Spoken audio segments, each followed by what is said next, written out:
It's a big day in Iran. President Raisi's funeral procession was in Tehran today. World leaders traveled to pay their respects, including men from the Taliban and Hamas.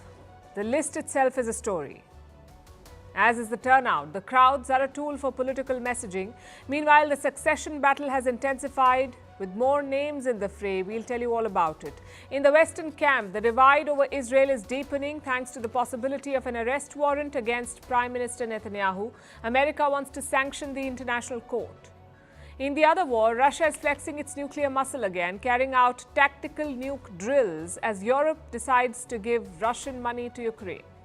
In Vietnam, they have a third president in 2 years. We'll tell you what's going on there. In Kenya, the president faces backlash for hiring a luxury jet to fly to America. Turbulence hits a Singapore Airlines flight, killing one passenger and injuring many others. The images are scary. Thailand gets back its looted treasure. A 1,000-year-old Shiva statue is returned by a museum. A punishing heat wave is sweeping parts of the world and disrupting life. How can we adapt to this heat? And images from the Pet Gala. I dare say they're better than the Met Gala. All this and more coming up. The headlines first. In a tit-for-tat move, China announces sanctions on U.S. defense firms. Earlier this month, Washington had sanctioned Chinese firms for supporting Russia's war in Ukraine. Beijing has also been upset with the U.S. over its arms sales to Taiwan. Russia's defense ministry proposes to change the country's border in the Baltic Sea. The plan talks of Moscow extending its territorial water from 2025. This will alter Russia's maritime border in the Baltic Sea with Finland and Lithuania. An angry Lithuania summons Moscow's diplomatic envoy. In India, the office of the Home Ministry in Delhi receives a bomb threat email. Nothing suspicious was found during the search operation. This incident is the latest in a spate of hoax bomb threats sent to schools across the country. Hospitals and the airport in the national capital have also been targeted. French President Emmanuel Macron heads to violence-hit New Caledonia. 9 days of riots there have killed 6 people and left hundreds injured. This is the deadliest unrest in New Caledonia in 4 decades. Macron's surprise trip to the French territory is an attempt to defuse the crisis. Chad's Prime Minister submits his resignation to the newly elected junta chief. 2 weeks ago, he was defeated by junta leader Mahamat Deby in the presidential election. Deby will be sworn in on Thursday in the capital. And British lawmaker Craig McKinley receives a standing ovation in Parliament. He was making his first appearance in the House after having his hands and feet amputated due to sepsis. McKinley calls himself the Bionic MP. وترحم على محمد وآل محمد إن كانوا مسيئين فتجاوز عنهم.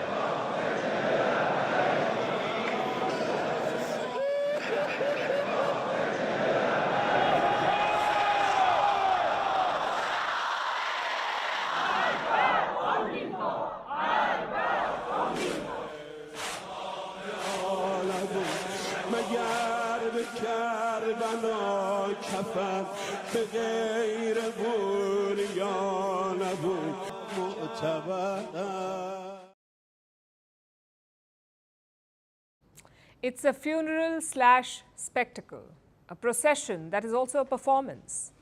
This is how Iran bids farewell to its leaders. Massive crowds on the streets, people weeping in public and chants of death to America. Yes, there is grief, but there is also political messaging. Let's show you the pictures first. Ebrahim Raisi's funeral procession is covering multiple cities. Yesterday, it was in Tabriz and Qom. Today, it was in Tehran. And the residents of the capital did not disappoint. Tens of thousands of them turned up. They swarmed the open truck that was carrying the coffins. Many of these people offered flowers. Others held up posters of the dead officials. Supreme Leader Ayatollah Ali Khamenei was also present. He personally led the funeral prayers. Beside him was the acting president of Iran. He was weeping as Khamenei repeated the prayers. Take a look.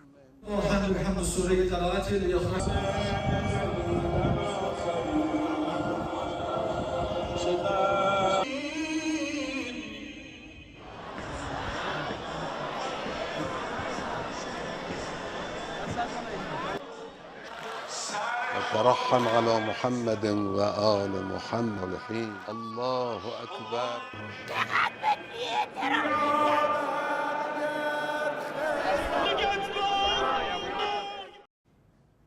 Foreign dignitaries also attended, although some of them do not deserve to be called that, like Hamas chief Ismail Haniyeh and the Taliban's foreign minister. Both men led delegations to Tehran. Haniyeh got a personal meeting with Supreme Leader Khamenei. He welcomed him with a hug. Iran's partner countries also sent representatives.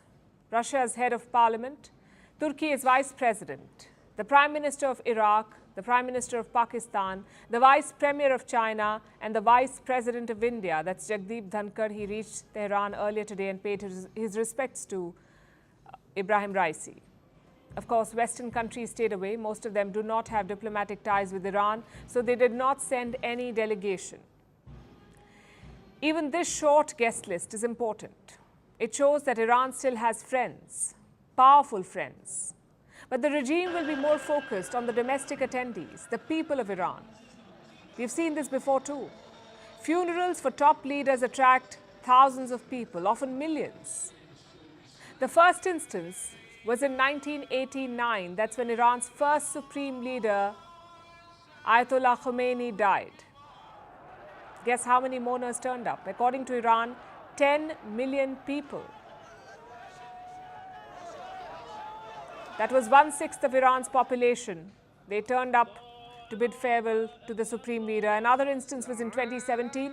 Former President Hashemi Rafsanjani died of a cardiac arrest. He was a founding father of the Islamic Republic, so the turnout was massive. Reports say 2 million mourners turned up for him. He was buried next to Khamenei. The third instance was in 2020. Iranian General Qasem Soleimani was killed by the US. Once again, massive turnout. Around 1 million people attended his funeral. Now, all these instances are different. Khamenei was a supreme leader. Rafsanjani was a founding father and president. Soleimani was killed by Iran's great Satan, the US. So there was grief plus anger. And these crowds matter for the Iranian regime. It is not a real democracy. It doesn't hold free and fair elections, so Western countries question its legitimacy, and this is the regime's response. It's like saying, look at the crowd, look at how many Iranians adore and weep for us. But this time there are two questions. One, how big is the turnout? Iran has not released a number yet, but other countries will be watching closely because Raisi's death is different from others. He was not a career politician, he was not killed by the United States, he was not a founding father, nor was he a charismatic cleric. So what if mourners do not turn up in the millions? That's a worry for the Iranian regime. And question number two, is this turnout genuine? Honestly, it's hard to say. Raisi was a hardline conservative politician, and Iranian conservatives do turn up at such events. They're loyal to the regime. Listen in. It was a very tragic incident for everyone, and especially for the people of the West Asia region, because Mr. Raisi was the symbol of service and devotion for the people. There will not be a noticeable disruption in the system because of his absence. Even maybe the system can do better in political, international and financial aspects due to this incident and the unity people showed. But others may have attended out of curiosity or fear.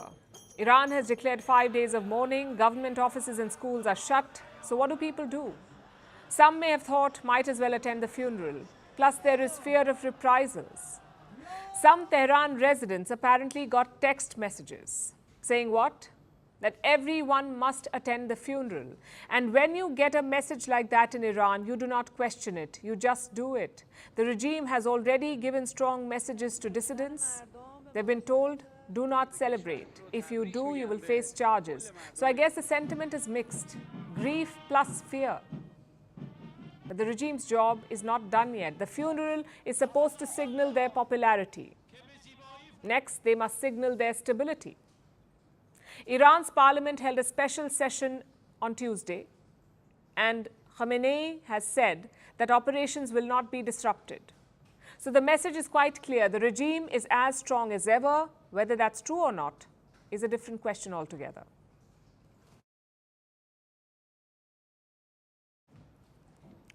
So in public, the regime is presenting a united front. They're signaling that the death of President Raisi has not weakened Iran's leadership or the regime's grip on power. But behind the scenes, it's a completely different story. Power brokers are making swift moves. The infighting has begun. Some regime loyalists are positioning themselves to grab power and win support of the supreme leader. I'm talking about Ayatollah Ali Khamenei.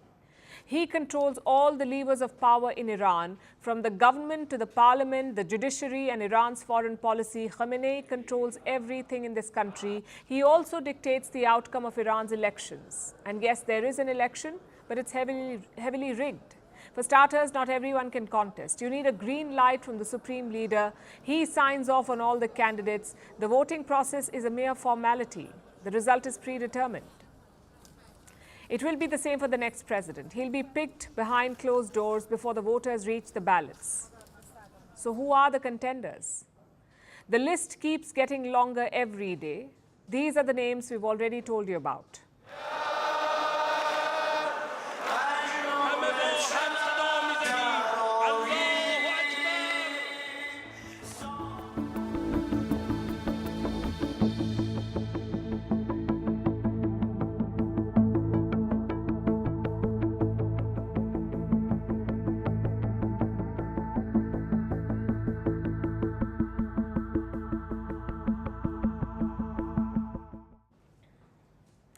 Now, two more names have been added to this list.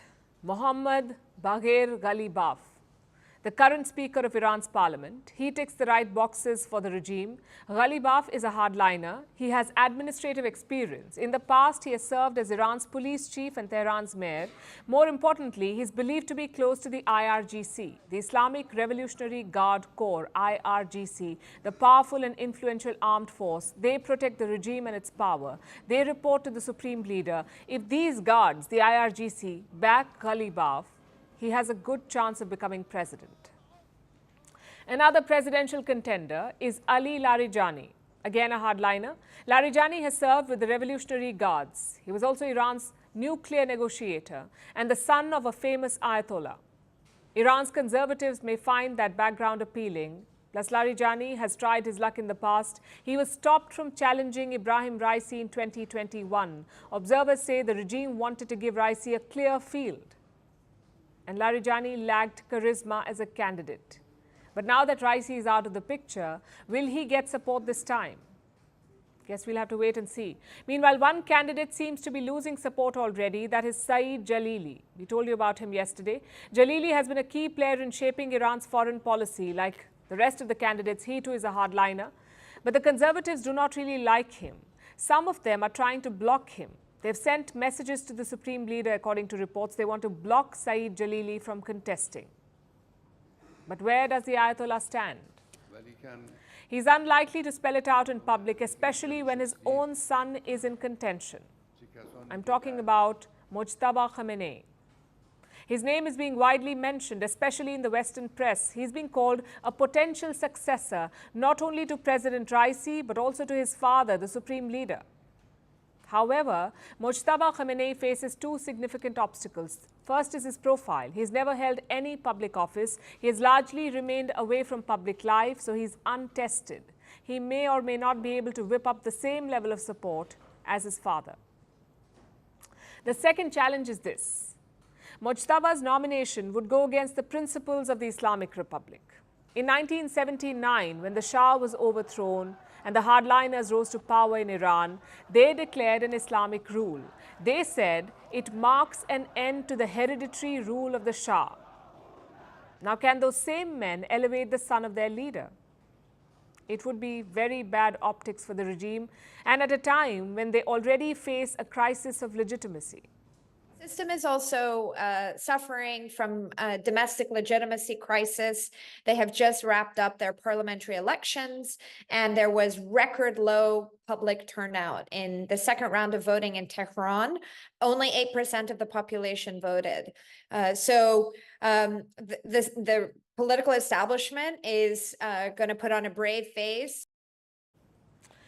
So it won't be an easy choice for the supreme leader of Iran. He must navigate a tricky minefield. He has to demonstrate stability and ensure a smooth transition.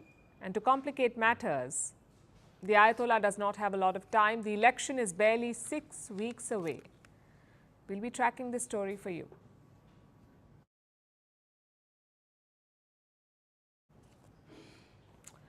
Let's turn to Israel now. Their Western allies are deeply divided over what? The arrest warrant for Benjamin Netanyahu.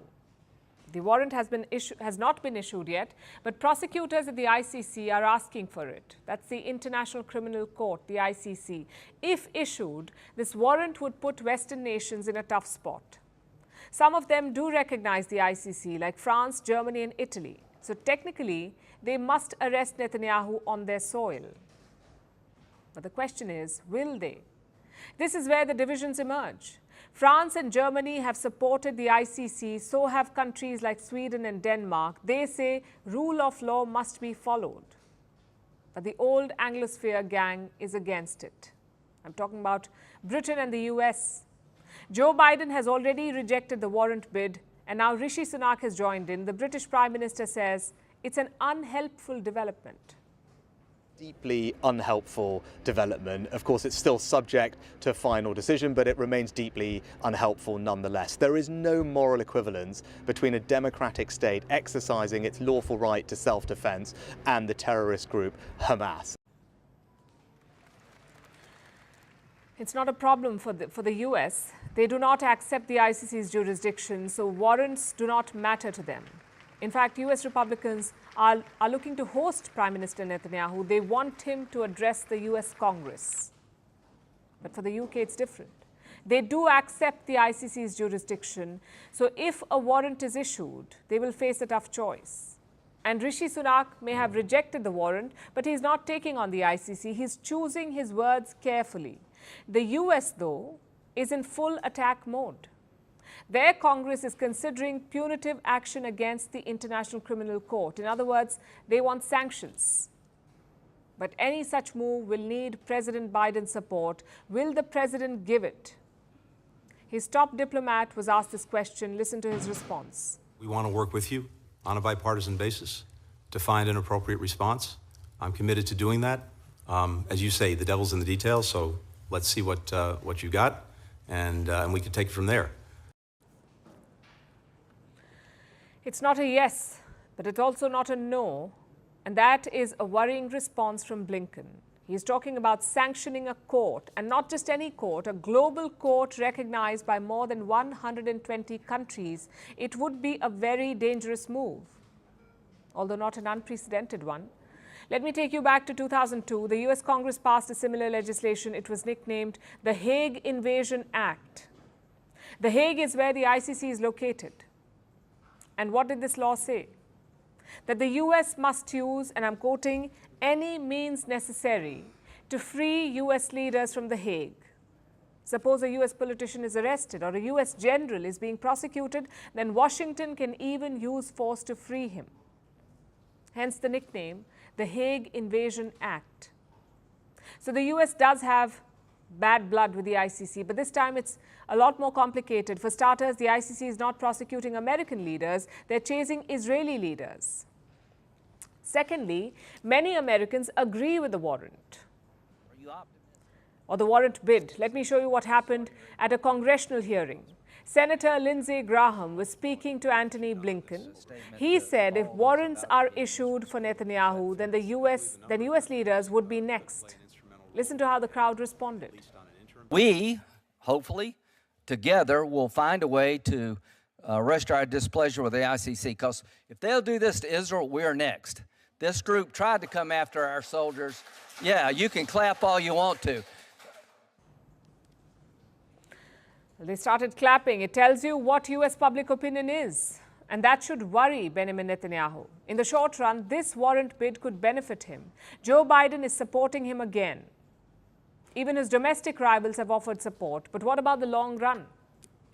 Just look at the charges against Netanyahu. Starvation of civilians, intentional attack on civilians, and murder/extermination. These are crimes against humanity. If proven, it could further destroy Israel's credibility. It could make Israel a pariah. In fact, it's already happening. 3 European nations have decided to recognize Palestine as a country.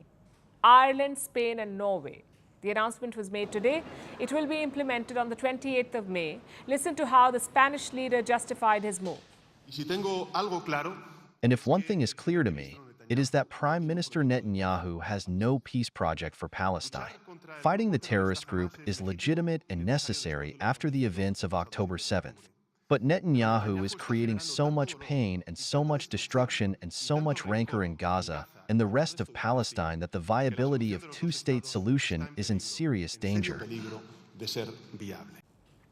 Does this change anything? On the ground, no. Palestine still doesn't have its own territory, so by extension, it's not a country. But politically, this is significant. It shows how isolated Israel is becoming. They're lashing out at these three countries. Israel's ambassadors have been recalled from there, so Netanyahu is in no mood to climb down. But can he afford this isolation? The US too has carried out many crimes against humanity, but the US has a huge economy and a big military. So no one wants to isolate them. Israel cannot risk that. It's not America. It's a point that we made before in Russia's context. A war is not just about military wins, it's also about political wins. Right now, Israel is winning on the battlefield, but it's losing the political war. Vantage continues after a short break. Then more, these indicates that the temperatures have risen beyond 45 degrees Celsius. It's important for our readers to understand that the temperatures usually remain above 43 degrees Celsius in May. But this time what we are experiencing is that they are remaining above 45 degrees Celsius for an unusually longer period of time.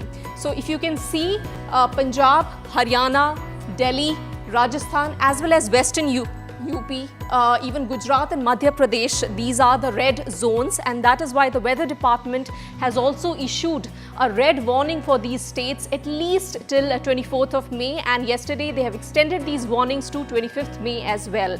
Now these severe heat waves are declared when the temperature is even more than 45 degrees Celsius and it's 4.5 to 6.5 degrees Celsius above normal. So that really indicates how the unbearable heat waves are really taking a toll on the entire northwest India. Story today is one we've already felt outside, the heat wave. As we speak, the IMD's issued a red alert to several parts of the country. The key advice you're going to hear again and again is stay indoors. But almost 75% of India's workforce has to stay outside. They're dependent on heat-exposed labor. A new survey that we actually have visuals of opened up right behind us right now. These are visuals coming in from different parts of right here in New Delhi. We'll give you a deeper dive into what each of these visuals means in a second. But this new survey suggests that it's actually even hotter outside than it actually seems.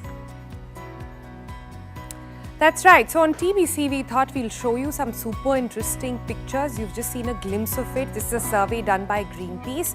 And in this heat map, it sort of tells you what the thermal imaging camera can actually detect.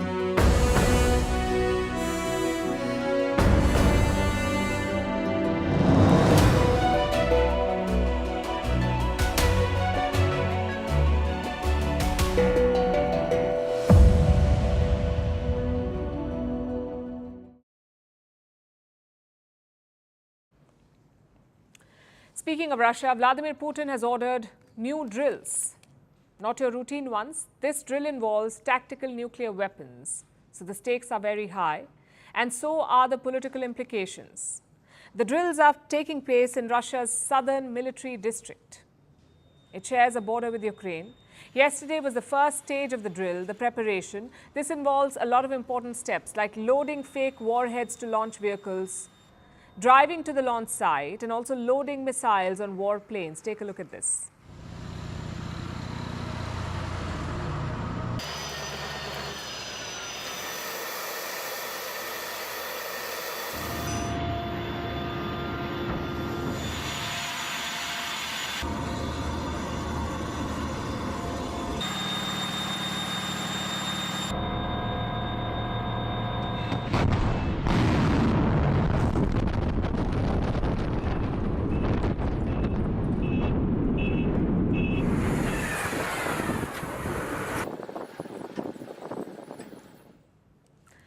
couple of questions here. One, what are these tactical nukes? And two, why is Russia practicing with them now?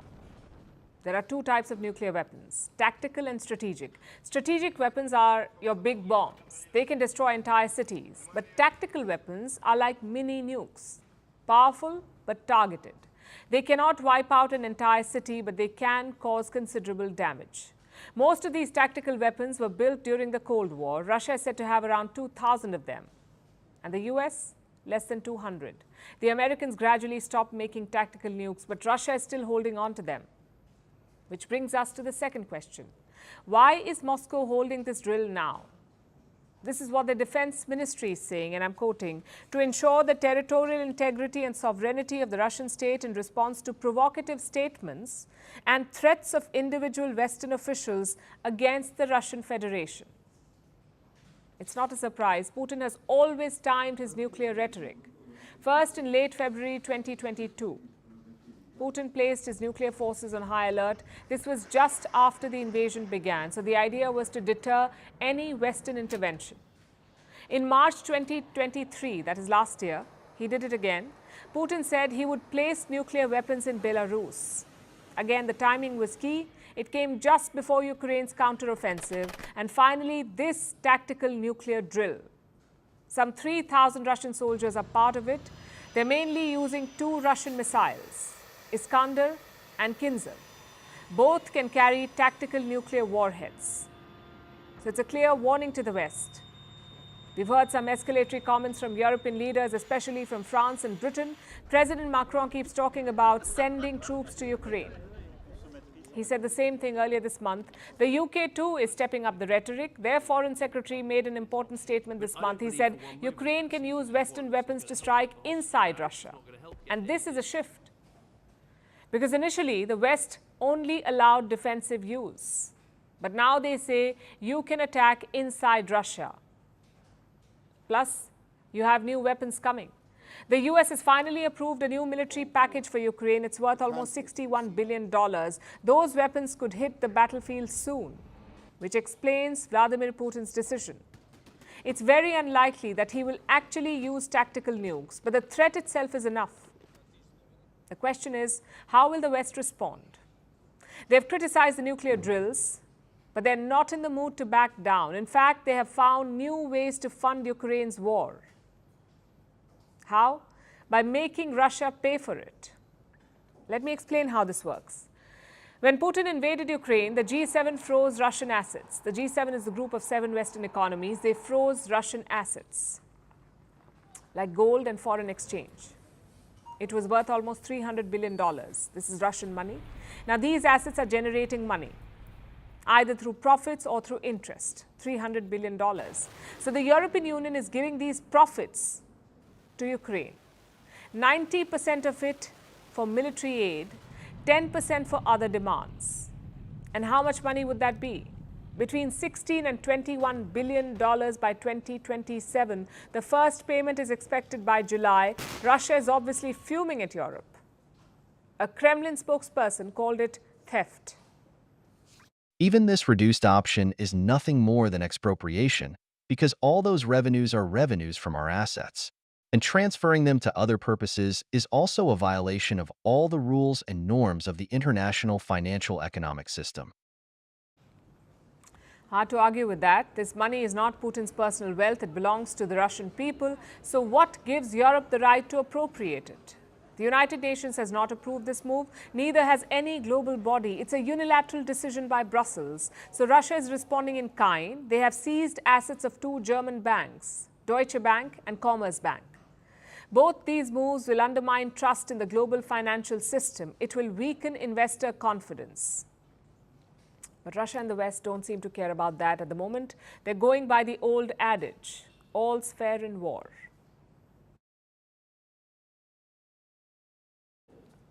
Our next story is from Vietnam. The country has a new president. His name is To Lam. Now, Vietnam is a one-party state, so there are no elections. The country is run by the Communist Party. It's a lot like China. The main leader is the party general secretary. No one is above him, not even the country's president.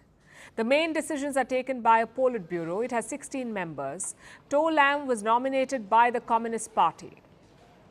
Then there was a secret ballot. Lam was the only candidate on this ballot. The National Assembly voted on his nomination. It unanimously approved his election. It's basically standard procedure here.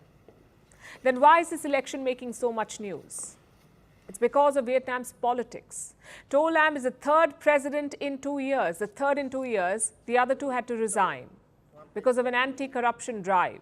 It was ordered by the Communist Party. Over the years, it has involved thousands of officials, from low-level bureaucrats to even presidents. No one was spared.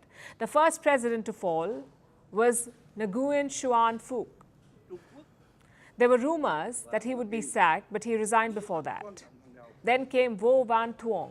He was the youngest president in Vietnam's history. He was quite close to the party chief.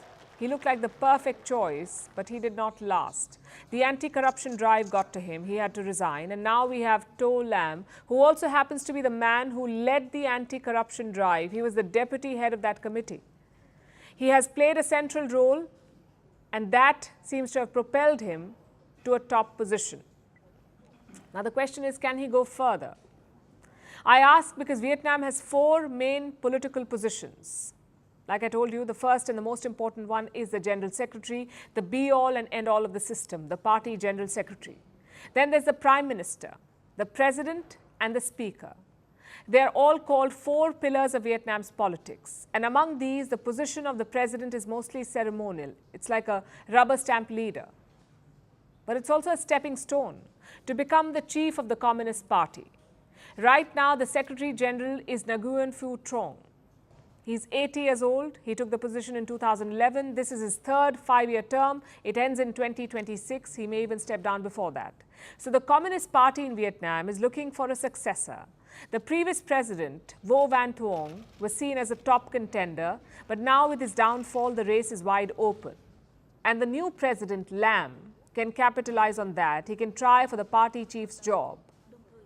But internal political drama aside, this musical chair in politics is new for Vietnam. Traditionally, this has been a cautious nation. There are no sudden changes. Political transitions are well planned. The focus has always been on stability. So 3 presidents in 2 years is quite strange for them.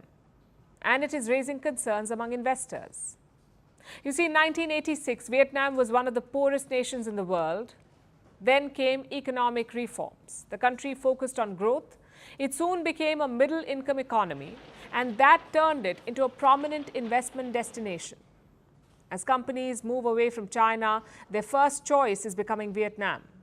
That has been the case for years now. It had a fast-growing middle class, salaries were lower than China, it was also politically stable, and the government was investing heavily in manufacturing. So Vietnam ticked all the right boxes. But the recent political turmoil could derail that.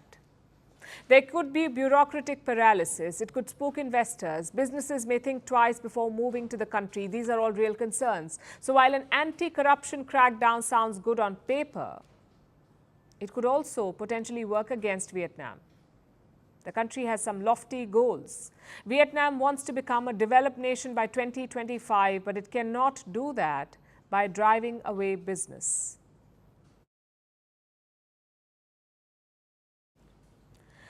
Now let's tell you about a nightmare at 37,000 feet. Yes, we're talking about that Singapore Airlines flight where chaos erupted. You may have seen the videos already. It was sheer horror. The plane was flying from London to Singapore. It suddenly encountered extreme turbulence. Within 3 minutes, the aircraft dropped over 6,000 feet. The freak weather tore through the plane's interior. Bags were falling out of the overhead cabins. 1 passenger died on the flight and dozens of others were injured. Here is the full story. This plane looks like it's been through an earthquake. The entire cabin is in disarray. The ceiling has been ripped open. Masks are dangling. Overhead compartments have dents. There's blood on a passenger's face as well as on some of the seats. These passengers have lived through a nightmare. They were cruising at 37,000 feet when suddenly their plane was hit by extreme turbulence. I think the entire thing happened within the span of like less than 10 seconds. Like it was really, really quick. That's Zafran Azmir. He was on board this flight. When the plane took off from London, everything seemed fine. But about 10 hours into the flight, all hell broke loose. If I remember correctly, like I think the seatbelt signs were off. There were people within the lavatories and the crew that were working, but I saw people from across the aisle just like going completely horizontal, hitting the ceiling and landing back down in like really awkward positions. People like getting massive gashes in their head, concussions. There were over 200 passengers on board. Turbulence is quite common while flying, but no one can prepare for a freak incident like this one. The passengers were having breakfast. That's when the plane took a dive. It dropped by over 6,000 feet in just 3 minutes. The flight was supposed to land in Singapore, but the severe turbulence forced the pilot to divert the plane to Bangkok. Everyone realized the full extent of the damage only after the plane landed. Passengers were thrown out of their seats. Many of them had gashes on their heads. 73-year-old Jeff Kitchen was among those passengers too. Unfortunately, he didn't survive the ordeal. The immediate kind of disbelief at first, and then the plane was felt very level, and it was obvious the gentleman needed some help, so I got up and helped some other passengers get him out of his seat, and we laid him on the floor near the bulkhead so that the medics on the aeroplane, there were some passengers who thankfully were medics, could administer CPR to the gentleman on the aeroplane. They gave CPR for I think about 20 minutes or so. Kitchen died on the plane, presumably after he suffered a heart attack. The airline has issued an apology, and the government of Singapore has started a probe. On behalf of Singapore Airlines, I would like to express my deepest condolences to the family and loved ones of the deceased. We are very sorry for the traumatic experience. But everyone is looking for answers. How could this have happened? While turbulence goes hand in hand with flying, such extreme cases are quite rare. But experts say that they are becoming more frequent, and they are blaming climate change. Over the last 40 years, severe turbulence has increased by 55%, moderate turbulence by 37%, and slight turbulence or light turbulence by about 17%. So as the weather changes, certainly it is getting more turbulent. Aircraft are capable of withstanding extreme weather, but the weather is an unpredictable force. Singapore's report will help bridge some of our knowledge gaps. But until then, the best thing passengers can do is to keep their seatbelt on throughout the flight.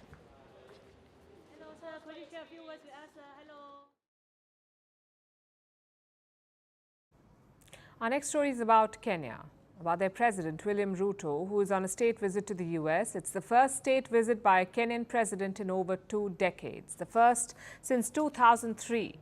It's also the first time in 16 years that an African leader is on a US state visit. So it is quite significant, but that's not what it's making news for. President Ruto is being slammed, not because he's in the US, but because of how he chose to get there. He decided to fly in a luxury jet. He chartered a Boeing 737-700 business jet from an Emirati company, the Royal Jet Group. He hired it for about 200 million Kenyan shillings. That's $1.5 million US. Ruto pulled out all the stops. He brought along an entourage of more than 30 people, which includes a famous Kenyan comedian. Everyone traveled to the US in style on the Kenyan taxpayers' dime, and this, more than anything else, has triggered the backlash. Now, some of you may wonder, what is the big deal here? After all, world leaders travel all the time. It's part of the job description. They need to travel to build relations and to negotiate trade deals. In the long run, the trip should more than pay for itself. And all of this may be true. And it's exactly what Ruto is using as his defense. But that has not helped quell public anger. Why? Because of Ruto's policies.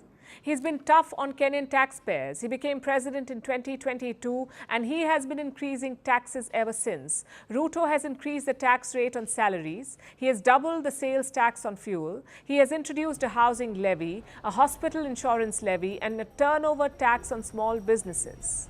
If it moves, Ruto taxes it. All in the name of fiscal responsibility. Kenya has a mountain of national debt. It was worth over $51 billion as of last December. Ruto had pledged to fix this. That is why he keeps raising taxes. And obviously, this is not a popular move. It puts an added burden on Kenyan citizens who are already struggling with the cost of living crisis and the rising cost of essential food items. In this situation, imagine hearing that your president is flying around in an Emirati jet. The same president who's been raising your taxes, who's been preaching austerity. That same president is taking more than 30 people, including a comedian, to the US. So you can see why the Kenyan people are angry. And this is not the first time, apparently. A few months ago, Ruto was dubbed Kenya's flying president. He's been on more than 50 foreign trips since he took office in 2022, more than 3 every month on average. In the year up to July 2023, he'd spent about $9.2 million on travel, both domestic and international, 9.2 million. Now, this latest US trip alone will cost Kenya $1.5 million. For all the talk about austerity, Ruto's expenses just seem to be growing. So to calm the public down, he needs to have something to show for all of this, which is why this US trip needs to bear fruit. Ruto will have his official meeting with Joe Biden tomorrow. They're supposed to discuss a number of issues ranging from troop deployments in Haiti to extending a free trade agreement. Kenya's trade minister says that they have prepared more than 30 bankable projects. They're worth over $20 billion. Ruto will pitch these to American investors. If he can land a big deal, people may forget about the luxury jet. If not, he could be in trouble.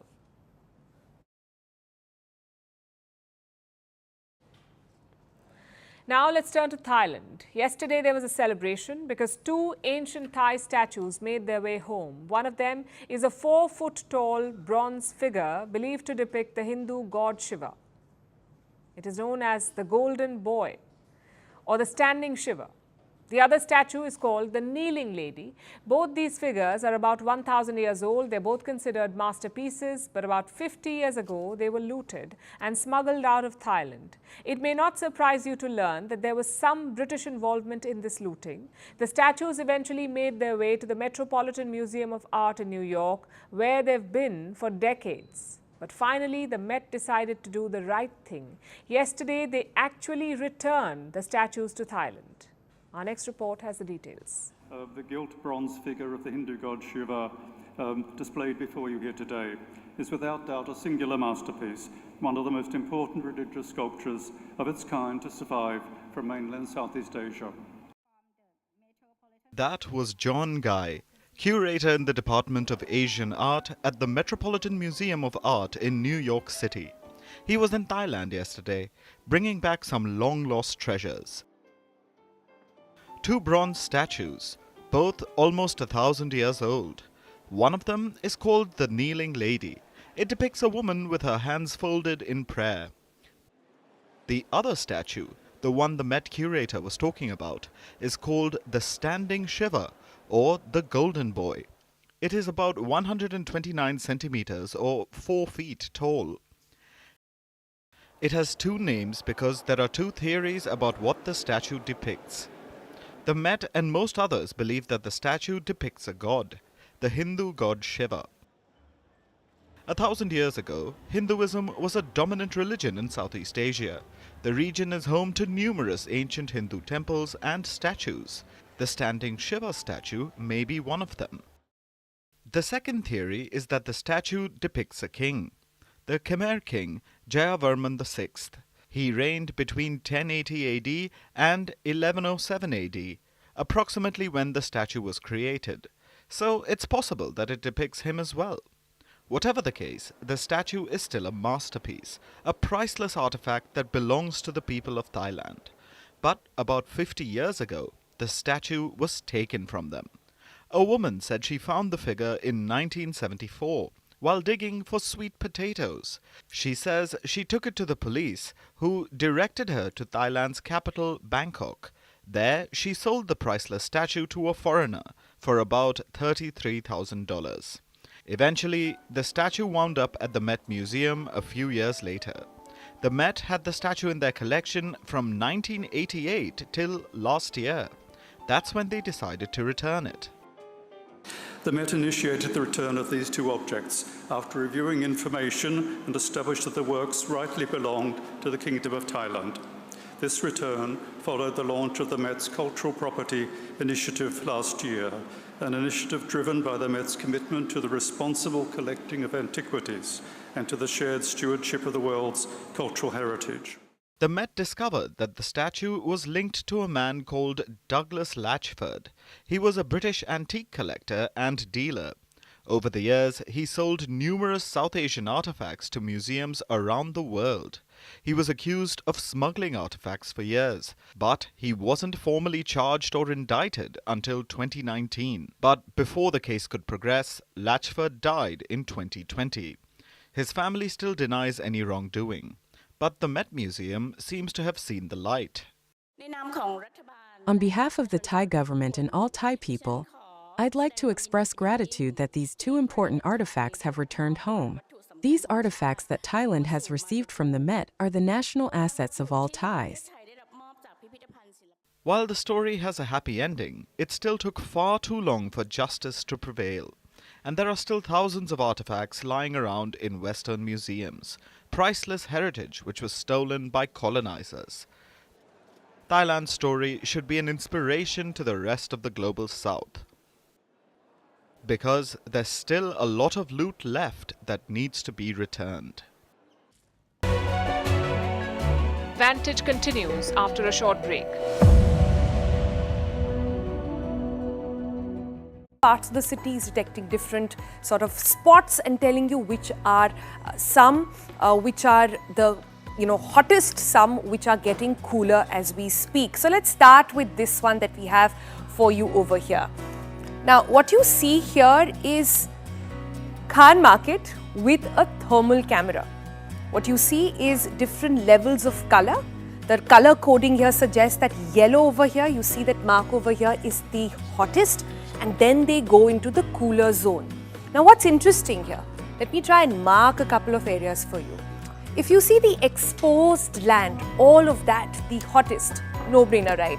But look at little shelters. Every time somebody comes under the umbrella, the shades start to get cooler over there. This probably looks like a shade or a tree. That's the reason why this area is also looking much cooler. So this indeed telling you, and this guy, you can barely see an imaging, burning up in heat over here because of the exposure, and the minute there is a little of a shade, it begins to get a little cooler.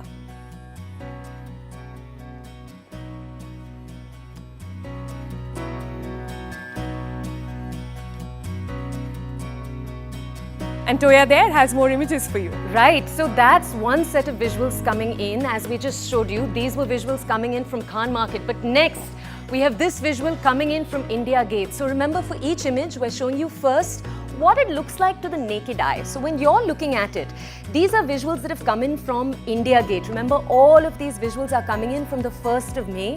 The temperature on the 1st of May in Delhi was 33 degrees. This is what you would have seen in India Gate, the pavilion in front. You can see the plants, the trees on one side, and right in the center you can see the person who's selling bhel. But now let's take you into a zoomed in view.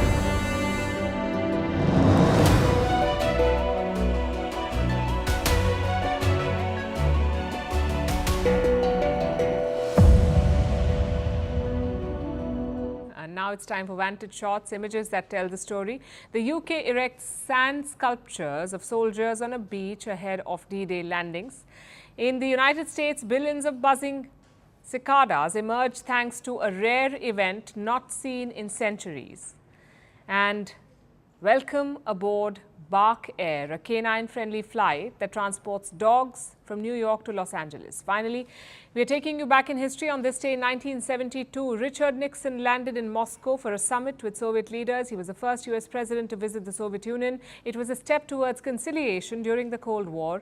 During this trip, America and the USSR, the Soviet Union, reached a number of agreements on space cooperation. We're leaving you on that note. Thanks for watching. We'll see you tomorrow.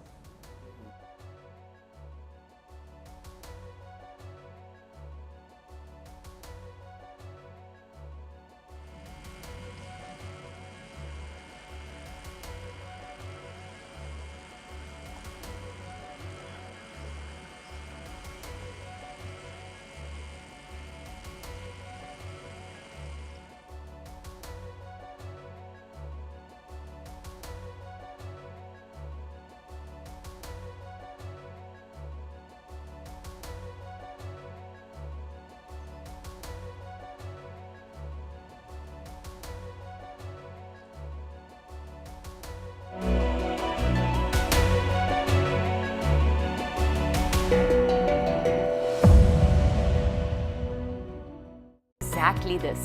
So this is the thermal camera's version of exactly what we just showed you.